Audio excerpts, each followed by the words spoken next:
विधायिका शर्मा वर्मा पटेल बिंद भूमिहार 85 मूल निवासियों के लिए कहनाम है। सोने के चिड़िया भारत देश पर बेईमानन का विदेशीन का नजर लग गई, तो इसलिए हमारे भारत में दूसरी चढ़ाई मुसलमान बन के आए।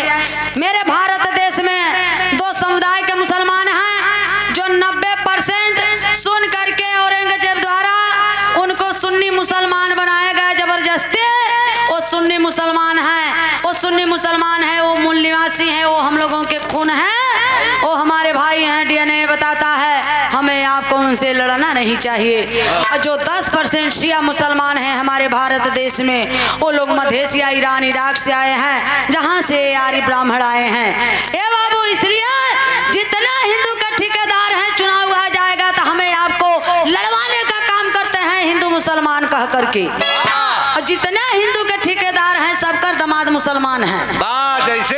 जैसे अशोक सिंगल, मोहन भागवत, मुरली मनोहर जोशी, आडवाणी, सबका दामाद मुसलमान है और हमें आपको लड़वाने का काम करते हैं। इसलिए हमें आपको लड़ना नहीं चाहिए, एक हो के लड़ना है। अब की बार संघे शक्ति कलयुगे, बिना संगठन के हम आप कुछ कर नहीं सकते। तो हम लोगों को मिल करके, सभी लोगों को एक हो करके मान्यवर आप बड़े भाई अखिलेश भैया का सपना को साकार करना है और सपना पूरा करना है।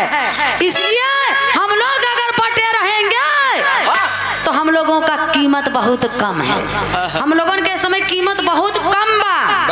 काहे बदे ठेलिया पर अंगूर बेचा था, जौन गुच्छा में अंगूर रहा था ओकर ज्यादा दाम रहा था, और जौन गुच्छा से अंगूर टूटा रहा था ओकर कीमत बहुत कम रहा था। इसलिए हम लोग संगठन से हटा है, अपने में बटा है, अलगे अलगे बटा है। इसलिए हम लोग राजपाट से हटा है, इसलिए हम लोग कुछ कही नहीं पावत है। अब की बार एक होना है साथियों। अगर कहते हैं संविधान खतरे में है, संविधान खतरे में है, धिक्कार है हमें आपको।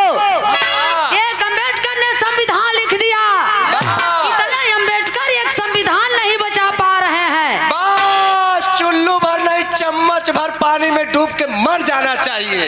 धन्य है आज जो आपके जेब में पेन है, आपके जेब में जो पेन है वो बाबा साहब की देन है। आपके पास जो दौलत है वो बाबा साहब के बदौलत है। आपके जीवन में जो शांति है बाबा साहब की क्रांति है। इसलिए सबसे बड़ा संविधान है बाबा साहब के पास। 32 डिग्रिया 9 भाषा के ज्ञाता, यहाँ सरवा 8वीं फेल, कक्षा 8वीं फेल बाबा साहब के अंदर कमी निकाला था।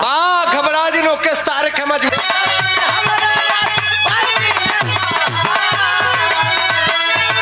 लेकिन है मूल्यवासी अहिर गड़रिया चमार मुसहर पासी धोबी विधायिका शर्मा वर्मा पटेल बिंद भूमिहार 85 मूल निवासियों के लिए कहनाम है। जाति पाति से ना कौनो हमरा दुश्मनी रे बाटे।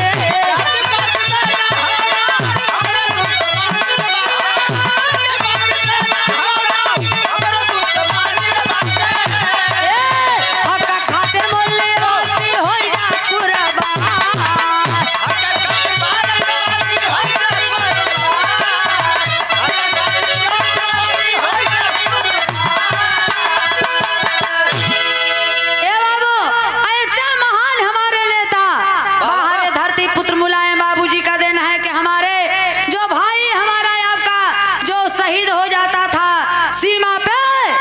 उसका लाश नहीं टोपी आता था, लेकिन आज लाश को घर पे देखने को मिलता है।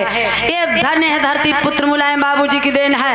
और मान्यवर कांसी राम जी कहते हैं ये मेरे बहुजन के लोग हैं 85 मूल निवासी, बदला नहीं लेना है, बदलाव लाना है। ए बाबू तो कहना है हमें हक हिस्सा अधिकार के लिए लड़ाई लड़ना है कि संविधान में जितना लिखा गया है मेरा हक हिस्सा अधिकार उतना मिलना चाहिए। जिस दिन कोई नेता सांसद विधायक प्रधान अपने कार्यकाल में अगर पूर्ण रूप से लागू कर दे संविधान का लिखा हुआ चीज, उस दिन तकदीर ही नहीं हमारे देश का तस्वीर बदल जाएगा। बर्बाद किए बर्बाद हो गया मेरा देश। आखिरी लाइन में कहना बा अब तो है कौने भेष में लूट यही 2027 में सतर्क हो जाए नहीं बेईमानन से।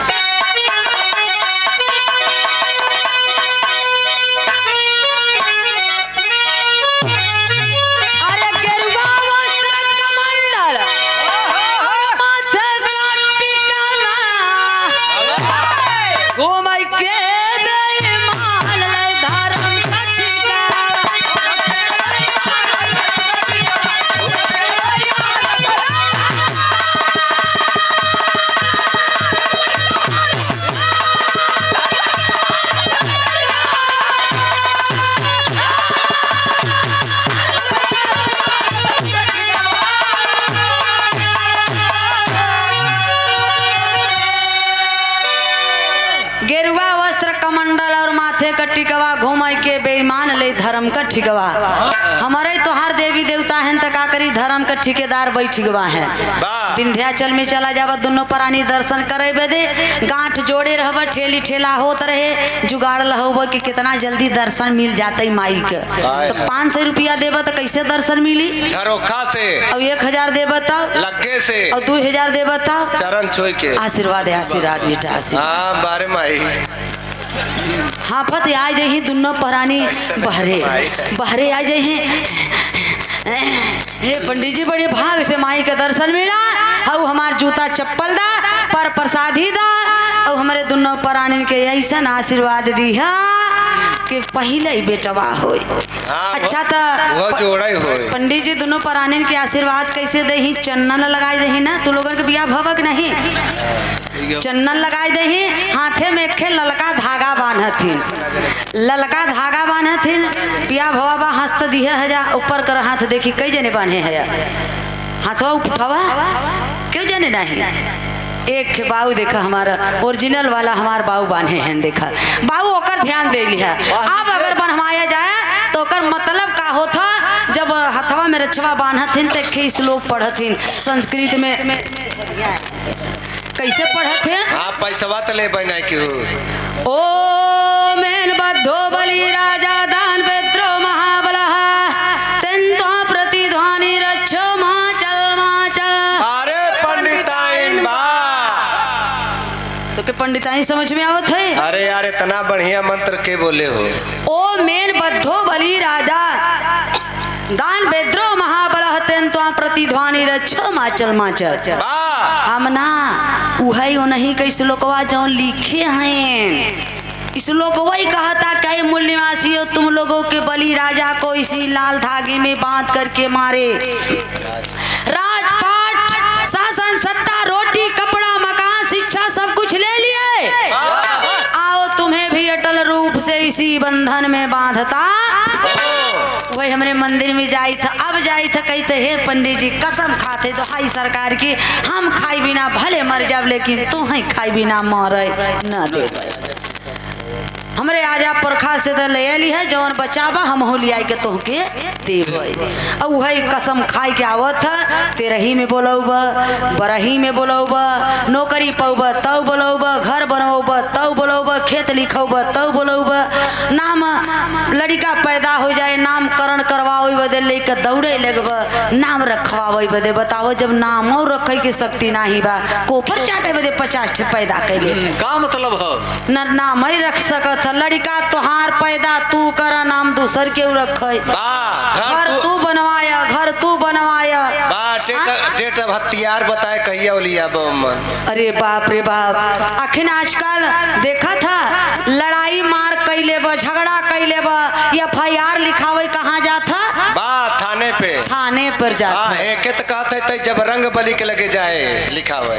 अच्छा तो थाने पर जाता थाना के बनाए बा संविधान बाबा साहब और संविधान के बनाए बाबा साहब। आखिर मंदिर में कहे जाता मंदिर में जाता हम तो चूतिया है ओशो ने कहा है कि शूद्रों को मंदिर नहीं जाना चाहिए मंदिर वहीं जाते हैं जो मानसिक रूप से गुलाम हैं। बदाऊ में देख ले 40 साल की औरत की इज्जत लूट के वहीं पंडा पुजारी द्वारा सरिया कई के बिचारी के मंदिर में मुआई दिया गवा।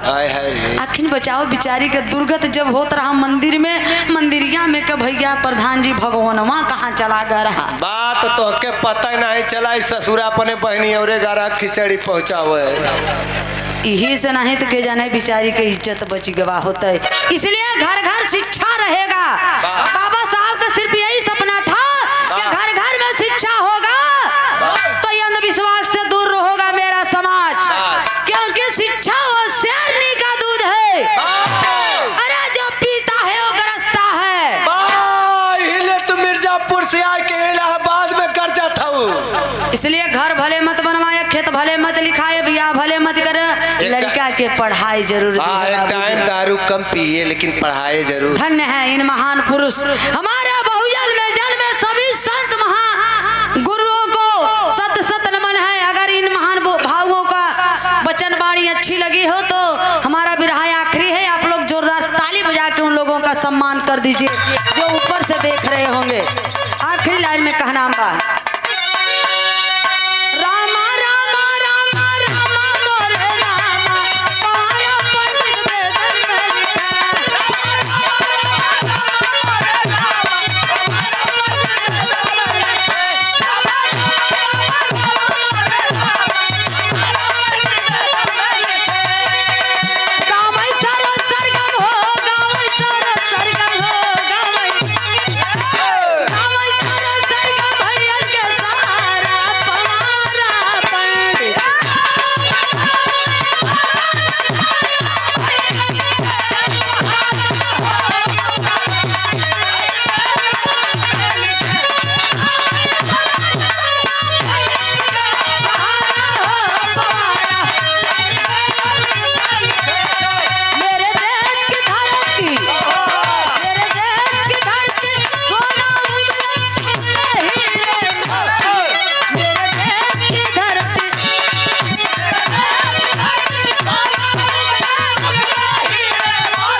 किए हैं।